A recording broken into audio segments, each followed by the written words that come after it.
చాలాసార్లు మనం ప్రశ్న వేసుకుంటాం, ఏం జరుగుతుందండి దేవుని నమ్ముకున్నాక? దేవుని నమ్ముకున్నాక అన్ని కష్టాలు వచ్చాయండి.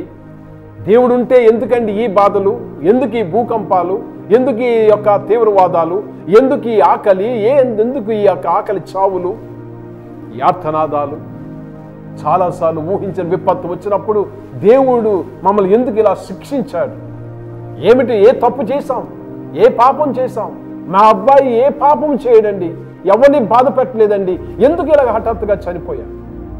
కొన్నిసార్లు నేను ఏం తప్పు చేశానండి, నాకు ఈ జబ్బు వచ్చింది, ఏ తప్పు చేశానండి, నా కాలు ఇలాగ పోయింది, ఇలాంటి ప్రశ్నలు వేసుకుంటూ ఉంటావు. కానీ సమస్తము మేలు అని పరిశుద్ధ గ్రంథం చెప్పడం లేదు, అన్నీ మంచి అని చెప్పడం లేదు.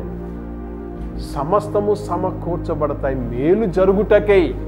పర్పస్, గురి ఉందే.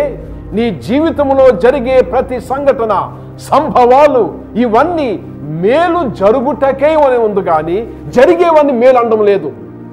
నీ జీవితంలో జరిగేవన్నీ మేలు కాదు, కానీ అవి కొన్ని సమయాల్లో కష్టంగా ఉండొచ్చు, కొన్ని సమయాల్లో బాధగా ఉండవచ్చు, కొన్నిసార్లు నీకు ఇష్టం లేని జరుగుతూ ఉండవచ్చు.